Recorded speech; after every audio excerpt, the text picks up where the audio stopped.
L'histoire commence dans une forêt, dans laquelle se trouve un prince qui, durant toute son enfance, cherchait dans les livres l'existence du jardin du paradis. Plus il grandissait, plus ça le fascinait. Alors qu'il avait 17 ans, il se perd dans cette forêt. Il fait nuit, il fait froid. Il désespère et soudain atteint une grotte où une sorcière fait cuire un cerf. Cette femme lui explique qu'elle est la mère des 4 vents du monde. Il y a le vent du sud qui vient d'Afrique, le vent d'ouest qui vient des Amériques, le vent du nord des pays scandinaves et enfin, le vent d'est qui vient d'Asie. L'adolescent rencontre les 4 vents, qui racontent tous les désordres qu'ils ont causés dans le vaste monde. Le jeune prince va s'entendre avec le vent d'est, qui lui donne la localisation du jardin du paradis.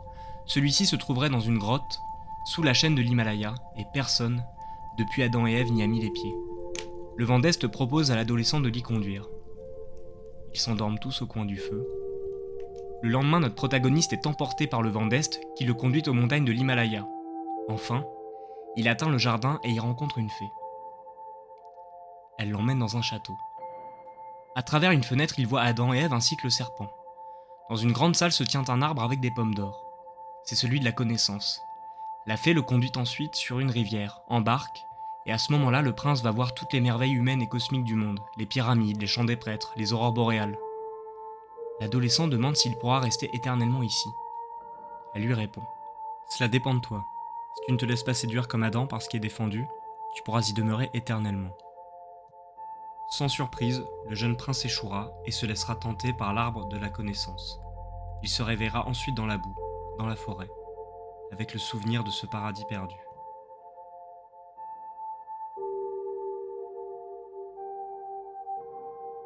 Ce conte, Le Jardin du Paradis, écrit par le Danois Hans Christian Andersen, montre un auteur qui n'a pas guéri de son enfance. Beaucoup idéalisent leur enfance et regrettent cet âge où tout semblait possible, avant le salariat par exemple. Cette forêt froide où se perd le prince représente le passage à l'âge adulte dans le conte. On est beaucoup à vivre un quotidien qui nous emmerde alors que nous pensions, à un moment de notre jeunesse, découvrir un monde où tout était envisageable. Bref, le conteur lui-même a vécu difficilement le passage à l'âge adulte. Il a perdu son père tôt, s'est planté dans le théâtre qui était son rêve, il était très laid, ne plaisait pas aux femmes, enfin voilà. En bon romantique, Andersen a énormément voyagé, et en 1831, alors qu'il était en Allemagne, il va décider d'écrire des contes, comme pour se rapprocher par l'imagination de ce paradis perdu qui pour beaucoup nous hante quelque part. Ces contes, un certain Jacques Prévert les connaîtra dès sa plus jeune enfance. Ils laisseront des traces dans ses œuvres et dans les scénarios de ses films. Un grand cinéaste, Jean Renoir, ne guérira jamais non plus de son enfance. Il est le fils de Pierre-Auguste Renoir, l'un des peintres impressionnistes les plus connus, et a grandi pendant la Belle Époque. On peut voir que dans plusieurs de ses films, il rend hommage à cette période où la Première Guerre mondiale n'avait pas encore envoyé des millions d'hommes se faire massacrer. Renoir avait 20 ans au déclenchement de la guerre. Il a été grièvement blessé et gardera toujours un souvenir un peu idéalisé de l'avant-guerre. Le Jardin du Paradis, celui de Jean Renoir, se retrouve quelque part dans l'étoile de son père. S'il y a quelque chose que la plupart des personnes ressentent devant l'étoile impressionniste, c'est un grand sentiment de nostalgie, alors même que nous n'avons pas connu cette période. Ça marche, je trouve, particulièrement avec Pierre-Auguste Renoir.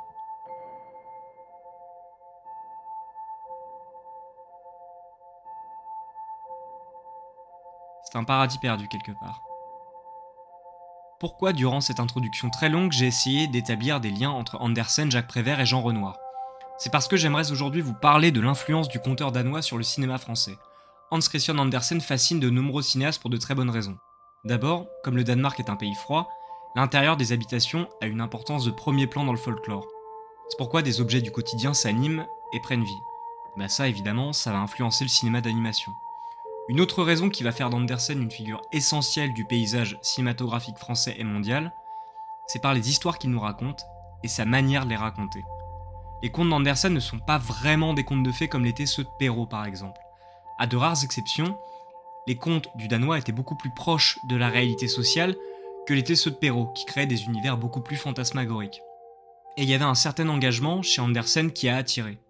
Vous disiez aussi que Andersen, au fond, c'est un auteur assez révolutionnaire. Ah, nettement. Andersen est dévastateur. Je crois que chez tout grand auteur, il y a un certain sens de la destruction. Il y a en tout cas un certain sens critique, un certain désir de montrer ce qu'il peut y avoir de mal fichu, de bas dans la société qui l'entoure. Chez Andersen, c'est dévastateur. Bon, Renoir exagère un peu en disant qu'Andersen était dévastateur, il fréquentait les beaux salons, mais il est vrai qu'il savait identifier les défauts de la société danoise. Aujourd'hui, je vais vous parler de 3 films français, 2 courts et un long métrage qui adaptent des contes.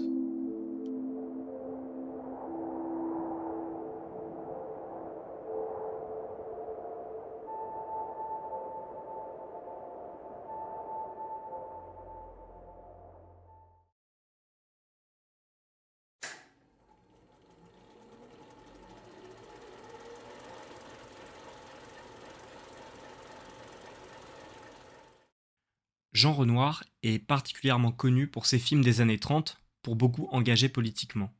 Mais il a commencé sa carrière de cinéaste dans les années 20.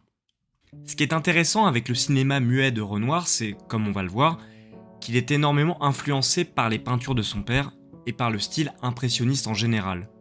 Mais les années 20, c'est aussi l'époque où il se cherche un peu et va essayer de s'émanciper de la figure paternelle. Être le fils d'un grand artiste, c'est pas forcément évident pour se créer soi-même une identité d'artiste. Le premier film que va réaliser Renoir sera Catherine, et son deuxième La fille de l'eau. Les deux ont été faits avec des prises de vue extérieures, c'était pas des films de studio. Renoir essayait d'être dans la tradition des impressionnistes et des frères Lumière, peindre la réalité. À la seconde moitié du 19e siècle, avec l'apparition de la peinture en tube, les peintres étaient beaucoup plus libres de leurs mouvements et pouvaient sortir des ateliers. Donc certains peintres dans la lignée de Courbet se sont donnés pour mission de rendre compte du réel en allant le représenter directement. En revanche, c'est un peu une image d'Épinal de penser que tous le faisaient. Degas, par exemple, restait dans son atelier et n'allait pas peindre en extérieur. Mais bon. Renoir, en tant qu'héritier de son père, allait filmer la nature. Et on voit qu'avec La fille de l'eau, c'est difficile de faire plus impressionniste. À ce moment-là, il est clairement sous la coupe de son père. Mais avec un film comme Nana, ça va commencer à changer. Renoir commence à s'éloigner du style impressionniste pour se rapprocher du naturalisme d'un Erich von Stroheim, l'un des plus grands réalisateurs du cinéma muet qui était son idole et qu'on retrouvera plus tard dans La Grande Illusion. Nana est une adaptation de Zola et va coûter très cher. C'est un film vraiment ambitieux. Comme je l'ai dit avant, le peintre Renoir a participé à une espèce d'idéalisation de la Belle Époque. Le cinéaste ici, en montrant la réalité dégueulasse, est en rupture avec son père. D'ailleurs, l'actrice principale que vous voyez à l'écran était l'épouse de Jean. Elle était aussi le dernier modèle du peintre. Je vous laisse comparer.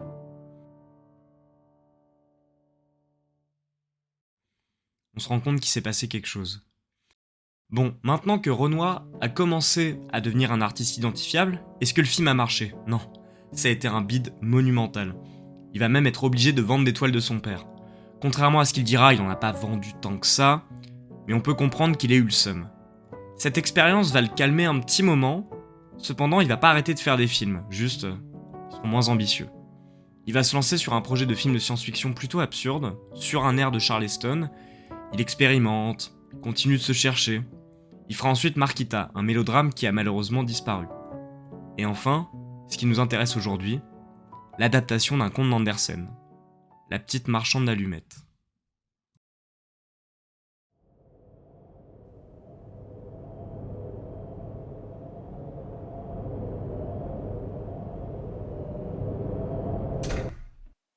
Ce conte est extrêmement connu, mais dans le doute, je le résume très vite fait. Une pauvre gosse est mise à la porte de chez elle et ne peut rentrer qu'à condition de vendre des allumettes et de ramener des sous chez son père. Elle n'arrive pas à en vendre. Elle zone un peu puis abandonne.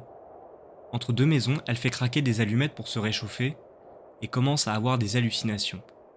Elle voit des trucs un peu fous et au bout d'un moment, sa grand-mère morte apparaît devant elle. La petite fille ne veut pas que sa grand-mère disparaisse, comme les autres hallucinations qu'elle a pu avoir. La jeune enfant part avec sa grand-mère dans les étoiles. Elle est morte. Cette histoire assez horrible m'est vraiment marquée quand j'étais gosse, et je pense que je suis pas le seul, et Jean Renoir non plus.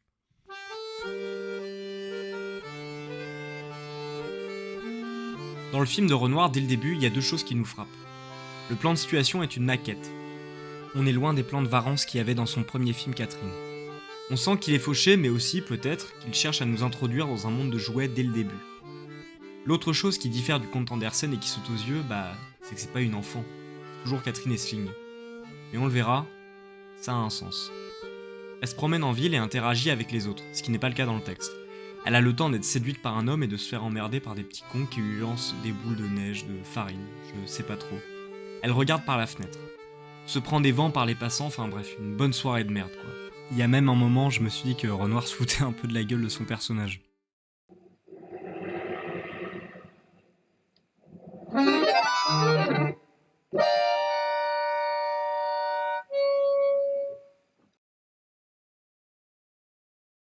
Elle va ensuite commencer à halluciner.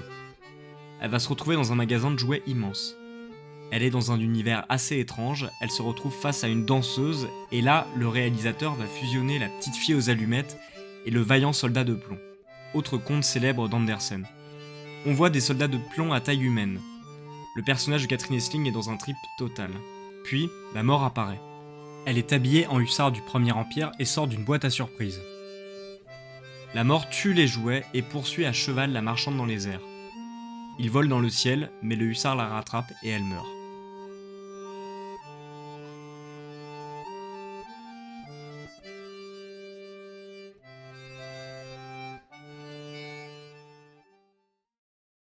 Alors, ce film, peut-être pour certains un peu chiant, et est d'un premier degré extrême. C'est hyper manichéen. Enfin voilà, on suit un personnage très niais du début à la fin qui se fait victimiser par la Terre entière. D'ailleurs, c'est assez étonnant de la part de Renoir qui, dans les années 30, surtout vers la fin, était très connu pour avoir un discours anti-manichéen, presque tous pourris quoi. Dis donc vieux, j'ai envie de foutre le camp. J'ai envie de disparaître dans un trou. Et ça t'avancerait à quoi? Bah, ça m'avancerait à plus rien voir, à plus chercher, à savoir ce qui est bien, ce qui est mal. Parce que, tu comprends, sur cette terre, il y a une chose effroyable, c'est que tout le monde a ses raisons. Mais bien sûr que tout le monde a ses raisons. Bon, malgré ce côté un peu misérabiliste et niais, qu'est-ce que je pense du film? Bah j'adore ce film, je le trouve brillant et je vais essayer de vous expliquer pourquoi. En fait, c'est fou d'inventivité, on est presque dans un film de copains. On voit que le réalisateur avait peu de budget, il a tourné dans un petit théâtre qu'il a aménagé en studio, et par la contrainte, il s'est permis d'essayer plein de trucs. Alors qu'est-ce que j'aime? Déjà, je trouve ce plan très beau. Ça n'a aucun intérêt mais je tenais à le dire. Il y a une idée que j'aime beaucoup, c'est le plan où Catherine Essling commence à halluciner. Elle voit au départ un sapin très réaliste. C'est une photographie de sapin quoi. Mais cette photographie va se transformer en dessin très schématique, un dessin d'enfant. Comme si en mourant peu à peu, elle retombait dans une vision enfantine du monde. Gardons en tête que dans l'idée du paradis chez Andersen, l'enfance n'est jamais très loin. D'ailleurs, j'avais un peu expédié la fin du conte du jardin du paradis. Lorsque le jeune adolescent se réveille dans la forêt à la fin, le jardin d'Éden est devenu une étoile. La mort vient voir le prince et lui dit que s'il mène une vie sage, il y retournera. Pour Andersen, lorsque nous mourons, nous redevenons des enfants. Et dans cette simple idée, illustrée par un sapin dont les bougies peuvent rappeler les étoiles, Renoir rend hommage à Andersen. Pas besoin de faire venir la grand-mère à la fin. Au plan d'après, la caméra prend le point de vue de la jeune femme. Le chef opérateur perd le point, pour nous faire comprendre qu'elle s'éteint petit à petit. Elle-même est vue floue au plan d'après. L'idée d'utiliser une mauvaise mise au point pour montrer un personnage en train de mourir, ça n'a rien de vraiment original aujourd'hui.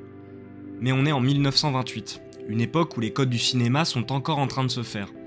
Comme autre idée géniale dans le film, c'est l'utilisation du stop motion, une technique d'animation pour animer des objets réels en 3 dimensions. Vous connaissez Wallace et Gromit, Coraline, L'île aux chiens et bien d'autres. On appelle ça aussi de l'animation en volume. Dans La petite marchande d'allumettes, Renoir fusionne des prises de vue réelles avec des objets en stop motion. Ce procédé était hyper récent et avait été utilisé pour la première fois dans Le Monde perdu de Harry Hoyt. On le retrouvera aussi dans le King Kong des années 30.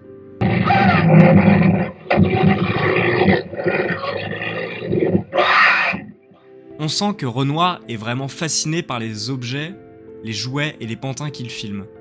Et je sais pas si, pour ceux qui connaissent ce réalisateur, ça vous fait penser à quelqu'un.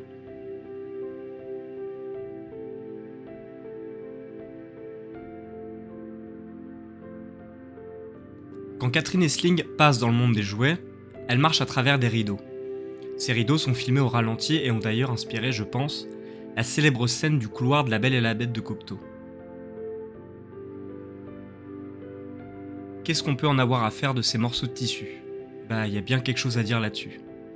Georges Méliès, Le Voyage dans la Lune, tout ça, avait assisté à la première projection des Frères Lumière. Tout le monde connaît cette pseudo-anecdote selon laquelle des gens auraient fui en voyant l'arrivée du train sur l'écran. Mais Méliès a été marqué par ce film. Pourquoi ? C'est une scène assez ordinaire où l'on voit Auguste Lumière nourrir son bébé. D'accord ? L'arrière-plan bouge, la végétation bouge. Méliès n'était pas tant fasciné par ce qui se passe au premier plan, mais ce qui selon lui faisait la grande différence entre le cinéma et le théâtre, l'arrière-plan est mouvant et autonome. C'était donc la fascination du mouvement qui primait, et dans les années 20, plusieurs cinéastes, dont certains sont quasiment oubliés aujourd'hui comme Abel Gance, enfin non, lui ça va, Jean Epstein, Louis Deluc, Germaine Dulac, s'intéressaient à l'esthétisation du mouvement et étaient considérés comme des cinéastes impressionnistes. Renoir, en rendant hommage à son père, dans La fille de l'eau, faisait en réalité ce que d'autres faisaient à son époque. Je vais terminer une bonne fois pour toutes cette filiation entre l'impressionnisme et le cinéma, mais je trouve l'idée très belle. L'une des spécificités de l'impressionnisme en peinture était de représenter le mouvement dans la nature. Vous voyez cette toile de Renoir, Marine, peinte à Guernesey. On voit que Renoir cherche à représenter le mouvement de l'eau. Jean Epstein, dans Finisterae, capte avec fascination l'eau et la fumée en Bretagne. Regardez cette toile aussi, La promenade. Monet essaie de représenter le vent, autrement dit ce qui est invisible, en courbant les herbes et en faisant voler le tissu de cette jeune femme. D'ailleurs, ce tableau semble avoir inspiré l'affiche du vent se lève de Miyazaki. Dans son chef-d'œuvre, qui est La chute de la maison Usher, Jean Epstein filme le vent grâce à des rideaux qui flottent. La même année que Renoir. Là où je veux en venir avec tout ça, c'est que dans ce film, où Renoir cherche à se découvrir encore comme réalisateur, il garde malgré tout un pied dans l'esthétique impressionniste. Il y a quelque chose de nostalgique ici, et l'univers d'Andersen n'est pas évoqué par hasard.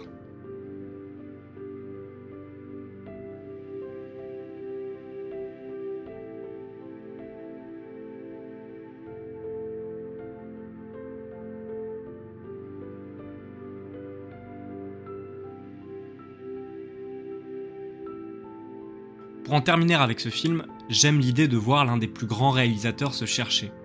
Bien que le film ait des failles, La petite marchande d'allumettes s'inscrit dans une époque où le cinéma muet avait atteint un niveau d'inventivité que le parlant stoppera un moment.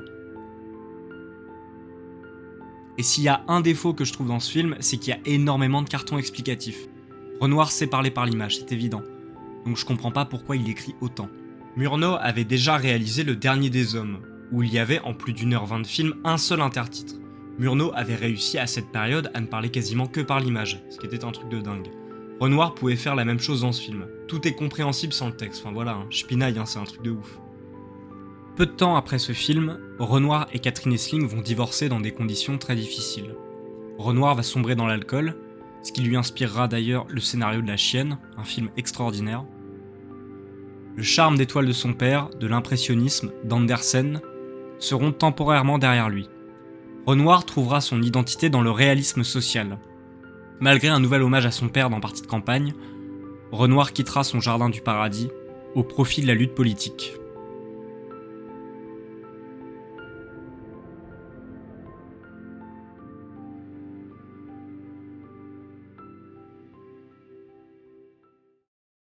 Renoir en France n'était pas le seul à utiliser le stop motion. L'un des pionniers de l'animation en volume était Ladislas Starwich, un réalisateur maintenant presque oublié alors que son travail a été essentiel dans l'évolution de l'image animée. Il animait des marionnettes et a aussi adapté Le Vaillant Soldat de Plomb, qu'il va fusionner avec Casse-Noisette de Tchaïkovski. Starwich fait partie de ces génies de l'animation que l'histoire a mis partiellement sous le tapis, bien qu'on ait quand même retenu son roman de renard. En termes d'animation, dans les années 20-30 en France, c'était génial. Il y avait de nombreux artistes qui faisaient des choses magnifiques comme, pardonnez-moi ma prononciation, Bertolt Bartosz, Anthony Gross, Hector Opin, Alexandre Alexeyev, Jean Painlevé qui avait fait le premier film en pâte à modeler de l'histoire. La Seconde Guerre mondiale a stoppé quasiment tous les projets d'animation et de nombreux animateurs ont dû s'exiler. Et de cette époque, il n'est resté qu'un artiste que tous ceux qui s'intéressent un minimum au cinéma d'animation connaissent et qui a tenu la postérité.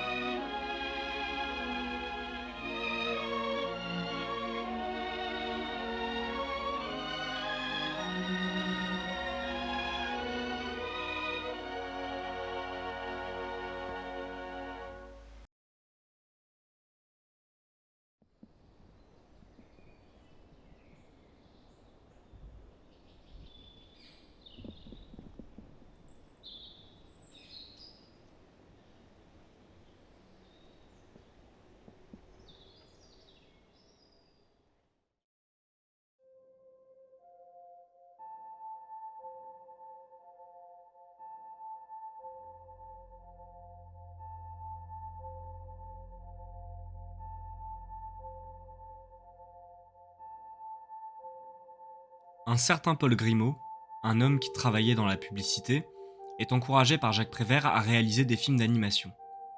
Il commencera à réaliser des films dans les années 30. Avec le début de la Seconde Guerre mondiale et de l'occupation allemande, il a ses projets sur pause. Il est bloqué. Il pense pendant cette époque sombre à des choses, notamment à l'autre guerre qui avait eu lieu 25 ans plus tôt. Grimaud est né en 1905 et il connaissait pendant la Première Guerre mondiale une jeune femme, apparemment très jolie, qui avait perdu sa jambe à cause d'un bombardement. Elle s'était retrouvée à marcher avec une jambe en bois. Un jour, Grimaud, qui avait l'habitude de la croiser, ne l'a pas vue, ni les jours suivants. Il a fini par demander où elle était passée. Les gens du quartier lui ont répondu qu'elle s'était jetée du pont d'Austerlitz. Cette histoire l'a profondément marqué. Il va se remettre à lire des contes d'Andersen sous l'occupation. Il aura l'idée, au moment de la libération, d'adapter Le Vaillant Soldat de Plomb et d'y exprimer toute l'horreur qu'il pense de la guerre. Avant que nous regardions ensemble ce court-métrage, j'aimerais vous parler du conte. Et avant ça, du père du conteur. Je vais essayer de faire une digression pas trop longue. Hans Andersen, le père de Hans Christian Andersen, on va l'appeler Hans, avait grandi dans une famille de paysans qui étaient au départ aisés et qui se sont retrouvés endettés. Hans avait donc pu avoir une grande culture générale, mais comme il n'avait aucun sou, il a dû devenir cordonnier. Il était malheureux de n'avoir pas fait d'études et s'était donné pour mission de transmettre tout ce qu'il pouvait à son fils. Il a donc sensibilisé Andersen au théâtre, à la littérature, en particulier La Fontaine, Shakespeare et Les Mille et une Nuits, qui vont fortement influencer le futur conteur. Mais le plus important, c'est que Hans était un grand fan de la Révolution française et était assez clair dans ses idées politiques. Ça aussi le transmettra à son fils qui, comme je l'ai dit plus tôt, s'engageait socialement dans plusieurs de ses textes. Hans avait une idole, Napoléon Bonaparte, qu'il considérait à tort ou à raison, je ne sais pas, comme le libérateur de l'Europe. Le Danemark a participé au blocus continental de Napoléon contre les Britanniques. Hans s'est engagé aux côtés de l'armée française dans l'espoir de revenir lieutenant. Il ira jusqu'en Allemagne. Mais à cause du blocus britannique, le Danemark s'est retrouvé de plus en plus en galère financière. Donc ce pays a fini par se retourner avec les autres puissances coalisées contre la France. Hans va revenir, il développera des problèmes psychologiques graves et en mourra. La mère d'Andersen lui dira qu'il a été emporté par la Reine des Neiges.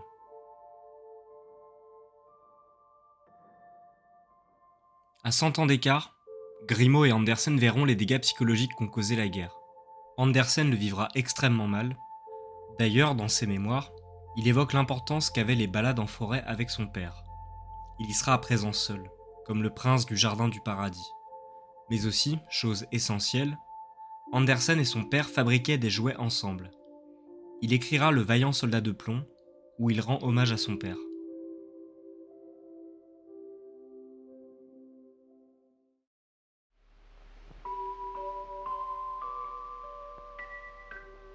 Maintenant, je vais résumer très rapidement le conte. Il y a plusieurs soldats de plomb et un auquel il manque une jambe. Il n'y avait plus assez de plomb. Il tombe amoureux d'une petite danseuse en papier. Le soir, quand tout le monde dort, tous les jouets s'amusent à l'exception du soldat et de la danseuse. Un petit troll noir, dans une boîte à surprise, est jaloux du soldat et le jette par la fenêtre. Deux enfants trouvent le soldat par terre et décident de le faire naviguer sur un petit bateau en papier. Le ruisseau dans lequel le soldat se trouve se jette dans un canal. Le bateau en papier prend l'eau et coule. Le soldat est mangé par un poisson. Le poisson est pêché puis ouvert dans la maison d'origine où le militaire se trouvait. Il est donc au point de départ. Un petit garçon jette le soldat dans un poêle. Un courant d'air projette la danseuse dans le feu avec le soldat. Dans les cendres, il reste seulement un petit cœur en plomb. Grimaud va commencer à écrire seul son projet d'adaptation et Prévert va finir par le rejoindre. Le film sort en 1947. Il neige dans un petit village. Au début, il y a deux poupées. Un acrobate, donc pas un militaire, et une danseuse. L'acrobate remonte une clé au niveau de son cœur.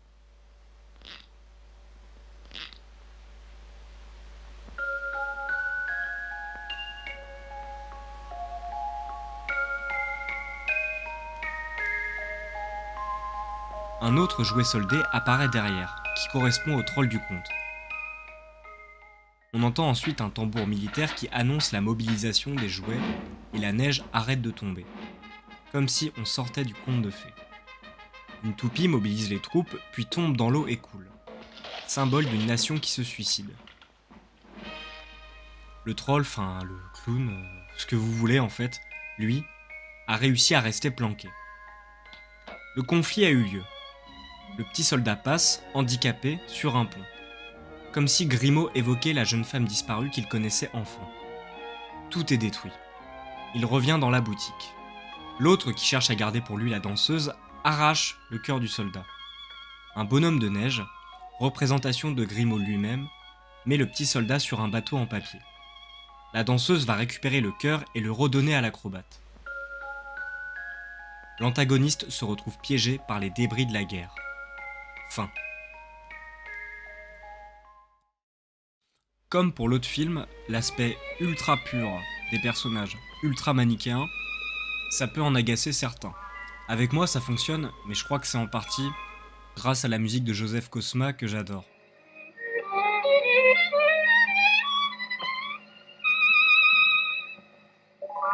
Avant de développer sur ce court-métrage, je vais vous mettre des extraits d'anciens films de Grimaud.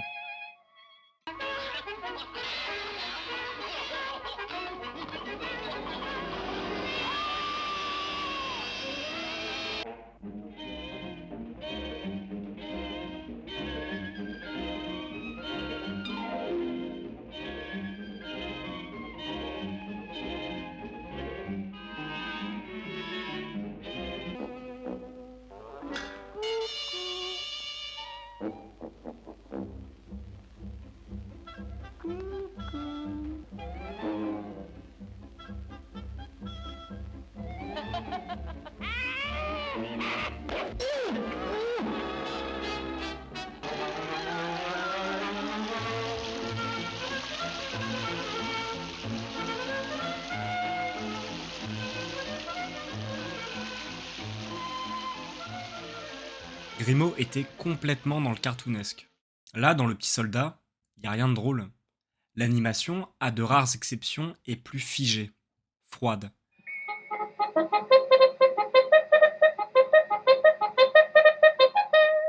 C'est pour plusieurs raisons.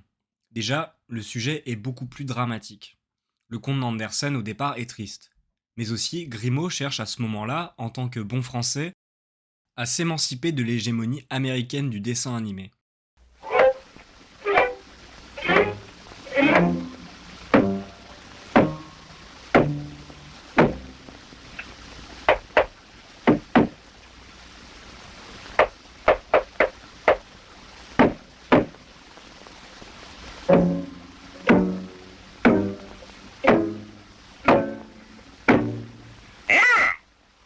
Il va donc chercher à imposer un contre-modèle au cartoon. Le dessin animé ne doit plus simplement être un objet de divertissement, ça doit aller plus loin. Et Prévert n'est pas là par hasard. Prévert a été l'une des figures du groupe Octobre, dont Paul Grimaud faisait partie également. C'était une troupe de théâtre ouvrière dont les idées se rapprochaient de celles du Parti communiste français durant les années 30. Prévert va accompagner les combats du Front populaire dans ses scénarios de films en mettant en avant des prolétaires, dont la figure de Gabin sera l'incarnation parfaite.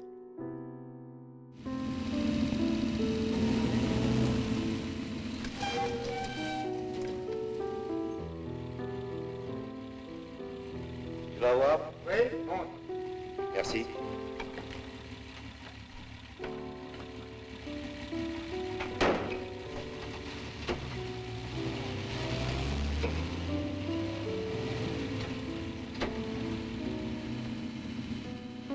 Fatigué?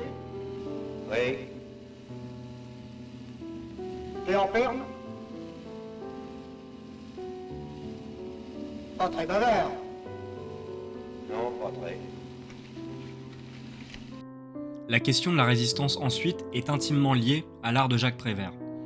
Pendant l'occupation, Prévert continuera d'écrire des projets de films avec Marcel Carné, qui réalisera en 1942 Les Visiteurs du Soir. Je vais pas vous résumer l'histoire, mais j'ai juste envie de vous parler de la scène de fin du film. On voit deux amoureux se changer en statues. Le diable interprété par Jules Berry constate que le cœur des statues continue de battre.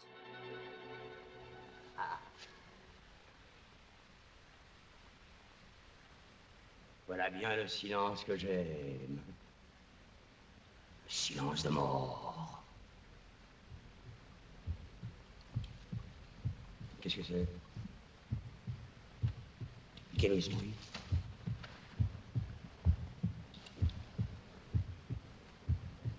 Et c'est leur cœur que j'entends. Leur cœur qui bat. Qui ne cesse de battre. Malgré la censure du régime de Vichy, Prévert avait trouvé cette idée brillante pour faire un doigt d'honneur et dire que la France n'était pas morte malgré l'occupation. Le cœur qui bat, c'est celui de la résistance. La clé que le petit soldat remonte était aussi une idée de Prévert.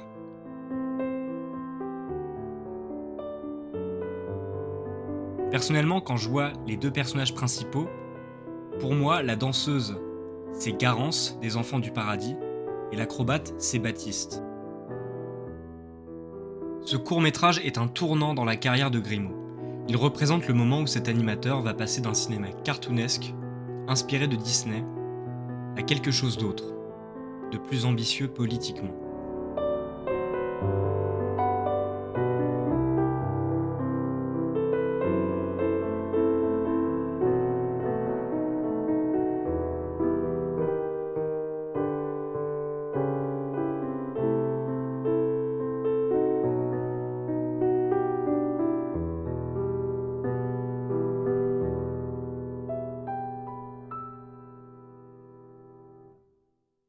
Maintenant, je vais parler de l'unique long métrage réalisé par Grimaud.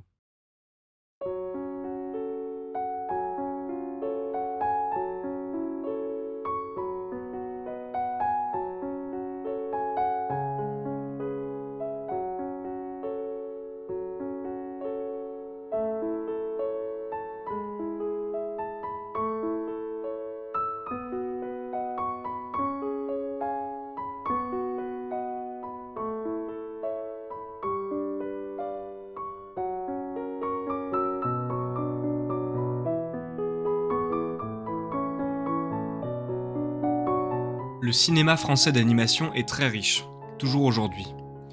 J'ai l'impression que Le Roi et l'Oiseau est quand même notre grande fierté dans le domaine. D'ailleurs, est-ce que vous saviez que sans ce long métrage, les studios Ghibli n'auraient probablement jamais existé comme on les a connus? Miyazaki et Takahata étaient de grands amoureux du film et s'en sont inspirés dans leurs œuvres. 芝居は本当に面白かったですもんね。面白かったね。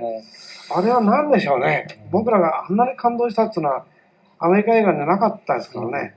ディズニーにないものがひどく心を打ったっていう。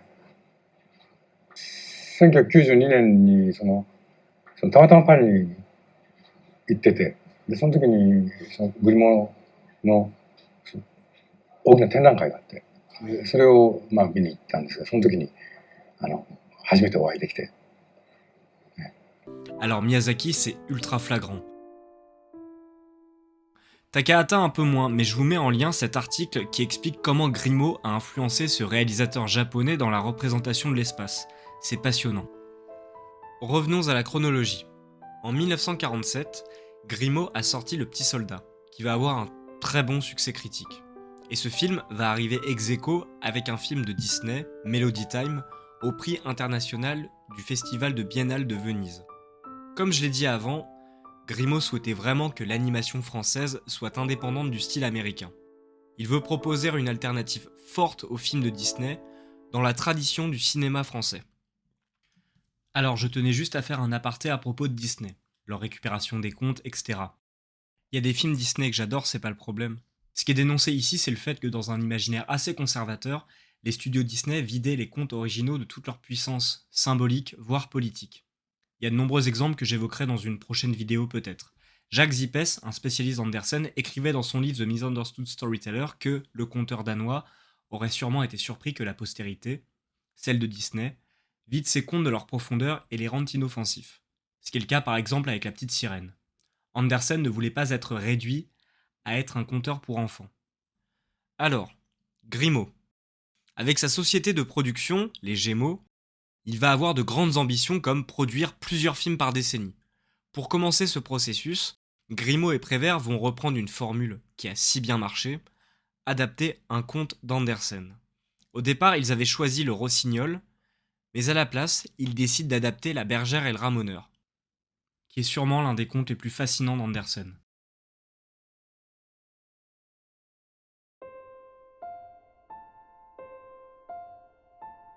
C'est l'histoire d'une bergère et d'un ramoneur en porcelaine. Ils sont amoureux, mais un vieux chinois veut marier de force la bergère avec un faune en bois.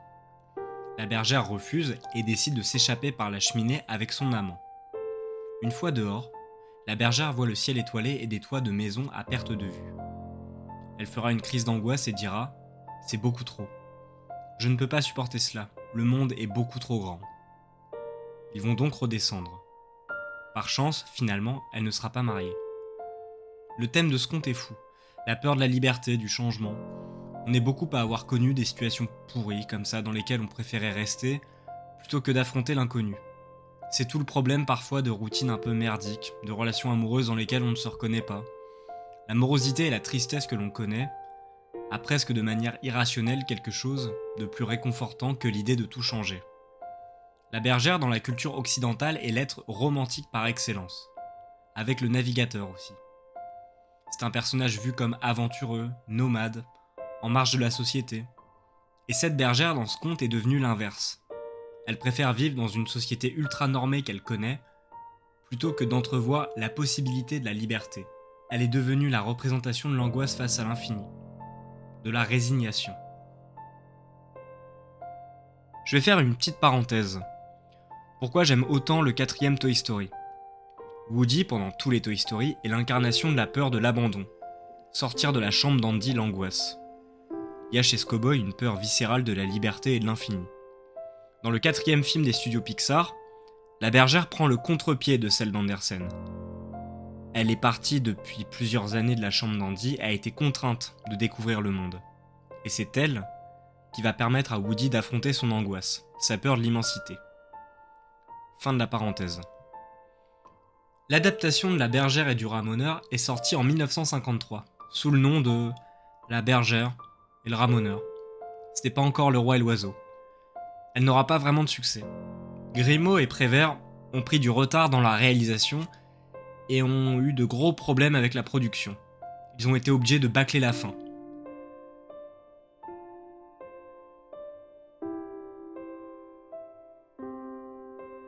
Il a été dépossédé de son film pour motif de perfectionnisme excessif. Cette première version du film a presque disparu. J'ai réussi à trouver une version en très mauvaise qualité sur le site de la médiathèque des petits débrouillards. Et ouais, c'est vrai que la fin est un peu dégueulasse. Ça se finit avec le mariage de la bergère et du ramoneur, et d'ailleurs, c'était la fin que Grimaud et Prévert ne voulaient absolument pas. Une fin à la Disney, quoi. Aussi, c'est Pierre Brasseur qui faisait la voix de l'oiseau, et j'ai beau adorer cet acteur, je trouve sa voix dans cette vieille version insupportable. Pourquoi tourne-t-elle? Mais parce qu'elle est ronde. Comment tourne-t-elle? Autour du soleil. Ça a été une énorme déception pour Grimaud qui ne réalisera plus de long métrage après ça. Les ambitions ont été revues à la baisse. Mais dans les années 70, Grimaud va parvenir à reprendre les droits de son film et va décider de le retravailler avec son compagnon de route. Avec une belle équipe, ils vont travailler d'arrache-pied pour conclure ce film et en faire un chef-d'œuvre. Malheureusement, Prévert mourra en 1977 et ne verra jamais la nouvelle version du film, qui sortira 3 ans plus tard. Au moment de la première projection du film, Grimaud laissera à côté de lui un siège vide. Déjà, le titre change. Ce n'est plus La bergère et le ramoneur, car on reviendra dessus plus tard.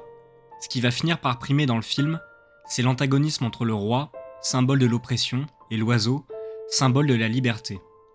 Bon, c'est vrai que dit comme ça va pas très loin. Au royaume de Tachycardie, un roi du nom de Charles V et 3 font 8 et 8 font 16 fait régner la terreur sur son royaume, symbolisé par un château qui assemble des architectures de toute époque. Toutes les œuvres d'art le représentent. Il s'adonne à des parties de chasse et essaye de tirer sur un oisillon. Le père de l'oisillon sauve son petit et se fout de la gueule du roi à cause de son strabisme. Un peintre va le représenter avec son strabisme. Il ose. Il est éliminé. Le roi monte dans ses appartements secrets où il lorgne sur une bergère peinte, puis dévisage un ramoneur. Il retourne voir son portrait et modifie ses yeux. On comprend qu'il a un complexe d'infériorité, quoi.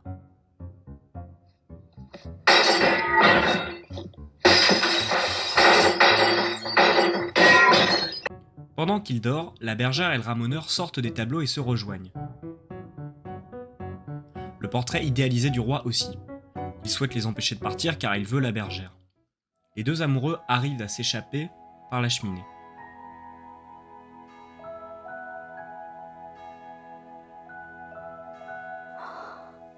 Jamais je n'aurais cru que ça aurait pu être si beau.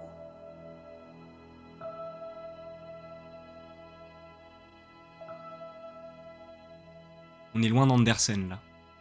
Le roi se réveille et est éliminé par son portrait, comme si son ego l'avait tué.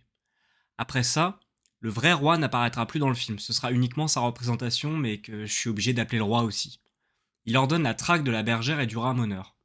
À la porte du ciel, le couple rencontre des oiseaux, mais vu qu'ils sont poursuivis, aidés de l'oiseau, ils vont descendre.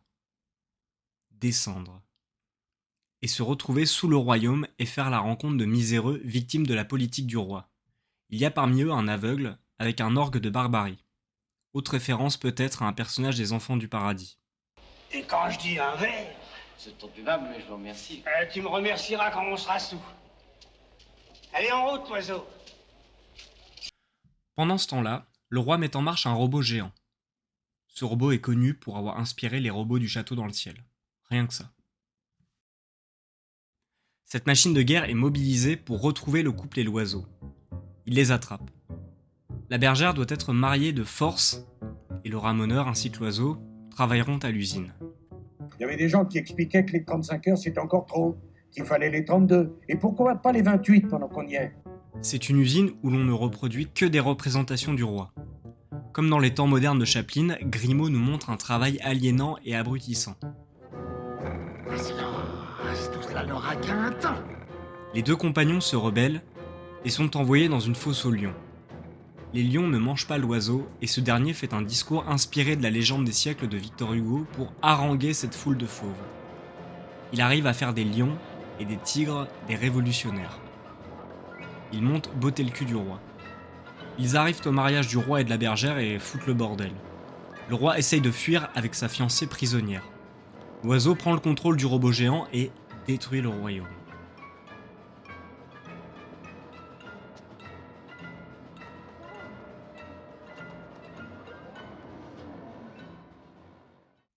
Le roi tente de tuer le ramoneur et se fait dégager par le robot.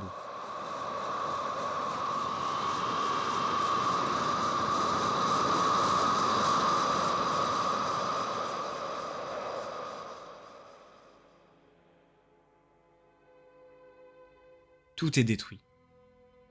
Le robot se met ensuite dans la position du penseur de Rodin. Le petit oisillon, qui était déjà enfermé au début du film, est de nouveau dans une cage.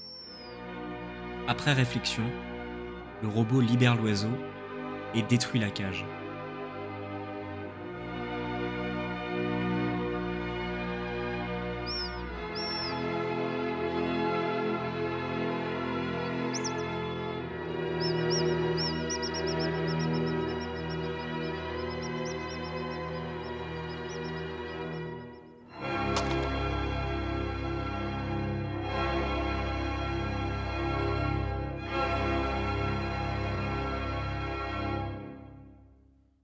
Cette fin a quand même tellement plus de gueule que celle de l'ancienne version. Il y a tellement de choses à dire sur ce film et tellement de choses ont été dites. Je vous recommande 2 vidéos qui analysent très bien le film, celle d'Animétrage et d'Animanote. Elles m'ont bien aidé. En tout cas, bien que Grimaud n'ait pas pu faire plusieurs films par décennie et concurrencer Disney, son long métrage est un sans faute. Il va aller encore plus loin qu'Andersen en le politisant. Le roi et l'oiseau ne parlent pas de la peur que procure la liberté, mais justement, pour des artistes qui ont connu l'occupation, la recherche de l'émancipation, c'est pas quelque chose de négociable. Comme disait Victor Hugo, pour l'histoire, conquérir la liberté ne se conjugue pas au conditionnel. Tout est brillant dans ce film en termes de dessin, de discours, de références, d'atmosphère. Quand j'étais petit, ce film me mettait un peu mal à l'aise. Les espaces, souvent très grands et vides, créaient un sentiment assez oppressant. Au niveau des atmosphères sonores aussi, c'est assez étrange.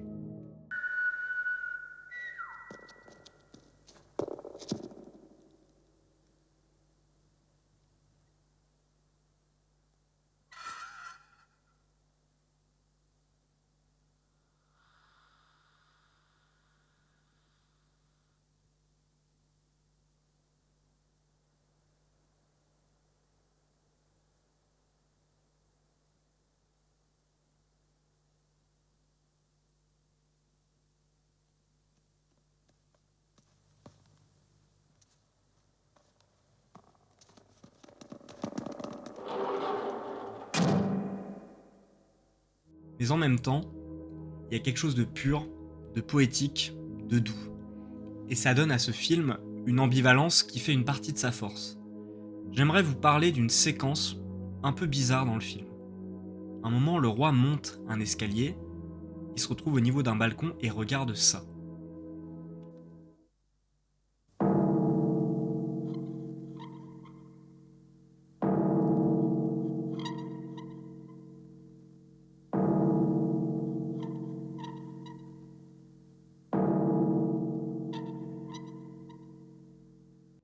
Ce rhinocéros est inspiré du rhinocéros habillé en dentelle de Dali, lui-même une mise en volume d'un dessin de Dürer. Dans ce plan, on comprend que le roi s'approprie l'histoire de l'art comme un trophée de chasse. Comme j'ai dit avant, toutes les œuvres d'art visibles de ces sujets le représentent. Si on regarde bien, on peut se rendre compte qu'il a foutu sa gueule sur 25 siècles de création artistique. Les vraies œuvres d'art sont dans son appartement secret, c'est-à-dire des œuvres qui ne le représentent pas. Le roi a privatisé l'art. Grimaud exprimait l'idée que le royaume de Tachycardie était une cloche qui s'était posée sur un village préexistant. Le roi, qu'est-ce qu'il représente à côté? Il représente l'oppression, il représente une espèce de côté dictatorial, le gars qui possède tout. Il a fait construire un château comme ça, qui est posé comme une cloche à fromage sur un village qui existait dans la campagne. Ça, c'est important aussi. C'est pas un truc qui a été installé dans des caves comme ça pour loger du monde, des travers. C'est pas ça. Il s'est dit, je m'installe là-dessus. Et puis c'est bien le diable si je trouve pas des cons en dessous pour, si j'ai besoin de main d'œuvre pour fabriquer mes statues, il y a qu'à se baisser pour les ramasser. C'est ça dans le fond, ce qui se dégage du truc. Cette cloche, c'est l'art industrialisé et égoïste contre l'art populaire, représenté par l'aveugle avec son orgue de barbarie. La bergère et le ramoneur, en s'échappant, renoncent à cette privatisation de l'art. L'art doit être au service du peuple. C'est l'art réapproprié par les classes laborieuses qui permet d'émanciper les hommes et de faire des lions des oiseaux. Ce long métrage est une ode à la création. Pour aller même plus loin, et c'est une évidence, on comprend que cette réappropriation de l'art est une émanation d'un pouvoir fasciste que Prévert et Grimaud ont connu, où l'autorité du monarque ne se fonde plus sur Dieu. Dans le film, il n'y a aucun signe religieux. Bien que nous sommes dans un pays imaginaire, le personnage du roi a été écrit dans un temps historique où son autorité ne va plus de soi, et donc a besoin de construire une vision du monde en utilisant l'histoire et l'histoire de l'art. Comme l'écrit Hannah Arendt dans La crise de la culture, presque tout le monde reconnaîtra qu'une crise de l'autorité, constante, toujours plus large et plus profonde, a accompagné le développement du monde moderne dans notre siècle. Cette crise de l'autorité, du fait de la mort de Dieu, est l'une des causes des grandes idéologies du XXe siècle. Alors, s'arrêter à cette simple interprétation du vide religieux pour analyser le nazisme et le communisme est absolument réducteur. C'est mettre de côté la question économique et sociale et foutre maladroitement tout dans le même panier. Hannah Arendt pose problème et la théorie du totalitarisme est de plus en plus mise en doute par des historiens sérieux. Mais, sachant que Prévert et Grimaud n'étaient pas des théoriciens politiques ni des philosophes, la question d'une crise de l'autorité moderne qui se manifeste dans un fascisme bourrin, ça s'applique bien au roi et l'oiseau, et à cette idée d'appropriation de l'histoire de l'art. Le royaume de Tachycardie est le miroir surréaliste d'une France dont la révolution de 1789, et particulièrement celle de 93, a empêché toute restauration de monarchie de droit divin durable. La monarchie dans ce monde ne va plus de soi et ne peut se caractériser que par cette cloche, représentante d'un fascisme abstrait, nostalgique de l'ancien régime. Après la chute de Napoléon et du court règne de Louis XVIII en France, Charles X, le petit frère de Louis XVI, se fera sacrer à Reims pour renouer avec les temps anciens. Globalement, tout le monde s'est foutu de sa gueule et Victor Hugo, alors plutôt conservateur à l'époque, écrivait « On avait pour le couronnement d'un roi de France inséré un théâtre dans une église ». C'est un film profondément républicain. D'ailleurs, l'une des fins envisagées pour le film était la proclamation d'une république.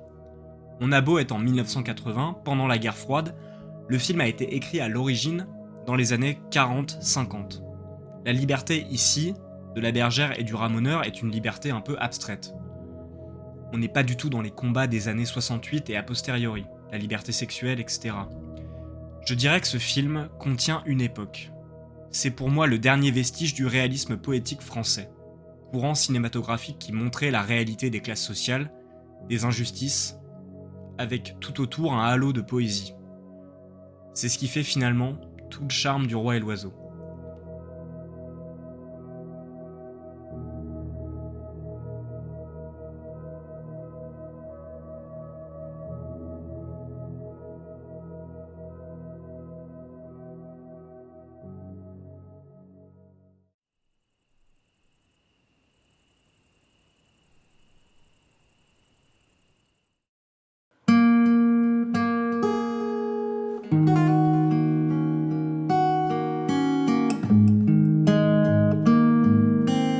Avant qu'il commence à concevoir des films, Grimaud a fait de la figuration, notamment dans l'Atalante. Ce film est considéré par beaucoup comme le premier long métrage du réalisme poétique français qui aboutira au Roi et l'Oiseau. Les silhouettes sont trop éloignées, mais il est quelque part dans ces images. Il a fait de la figuration dans un autre film, quelques mois avant la réalisation de son premier court-métrage, Le crime de Monsieur Lange. Vous pouvez le voir ici jeune. C'est un film qui annonce par ses thèmes le grand événement que sera le Front populaire. Des employés d'une imprimerie, après le décès de leur patron, interprété par Jules Berry, le diable des Visiteurs du Soir, montent une coopérative. Ils travaillent ensemble à l'élaboration d'un monde meilleur. Le Front populaire sera comme un feu d'artifice avant la catastrophe que sera la Seconde Guerre mondiale. Celui qui a réalisé le film, c'est Jean Renoir. Prévert a écrit le scénario. Nous sommes dans cette époque que Le Roi et l'Oiseau conclura 40 années plus tard. Ce film a réuni ces trois amoureux d'Andersen, conteurs à leur tour, socialement engagés et qui ont accompagné pendant un long moment le cinéma français. Je trouve ça beau.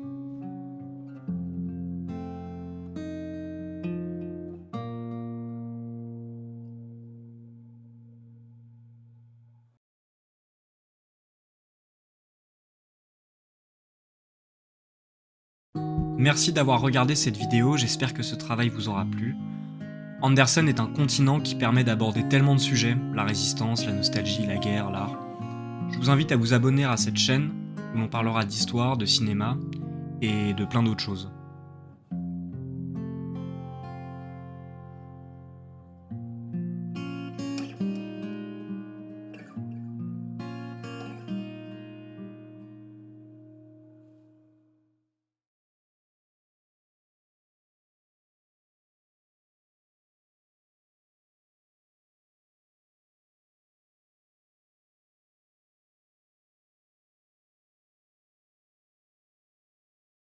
Je dis en regardant un téléspectateur, je dis, aujourd'hui, je suis mort. Aujourd'hui, je suis mort. C'est une plaisanterie. Mais si le film dure longtemps, mettons qu'il repasse dans 30 ans, mettons, quand tu veux, Cette émission. Oui, cette émission-là. Ça repasse. Puisque je dis, je suis mort. Je vais le dire lugubrement. Je suis mort. Les gens qui le regarderont, mettons, en même temps que je suis centenaire, ce que je cherche d'ailleurs, en l'an 2000, ils verront un type qui dit je suis mort. Ils diront, ils ne croyaient pas si bien dire.